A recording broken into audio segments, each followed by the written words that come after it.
السلام علیکم ورحمۃ اللہ وبرکاتہ۔ لڑکیوں کے دو نام ہیں جو پوچھے گئے ہیں کہ یہ نام رکھنا بہتر ہے یا نہیں، نام رکھنا جائز ہے یا نہیں۔ ایک نام ہے زرمین اور دوسرا نام ہے نورین۔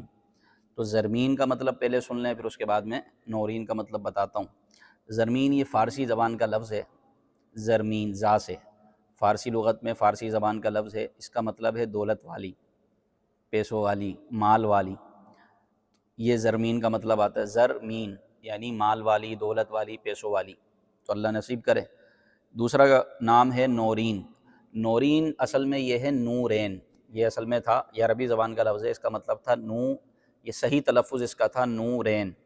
نورین یہ نور کی تثنیہ ہے، عربی میں نورین نور کی تثنیہ ہے، اس کا مطلب ہوتا ہے دو نور، یعنی دو روشنیاں، دو نور۔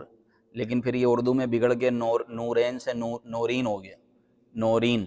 تو بہرحال نورین کا دیگر ویب سائٹ پر جو مطلب اور معنی ہمیں مل سکا وہ یہ ہے کہ چمک دمک والی، روشنی والی اور چمکیلی رنگت والی، یہ نورین کا مطلب ہے۔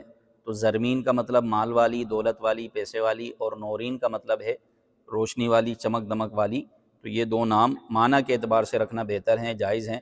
البتہ بہترین صورت یہ ہے کہ نام ازواج مطہرات، امہات المومنین، صحابیات و مکرمات کے نام پر رکھے جائیں تو انشاءاللہ عز و جل اس کی برکتیں ملیں گی۔ السلام علیکم ورحمۃ اللہ وبرکاتہ۔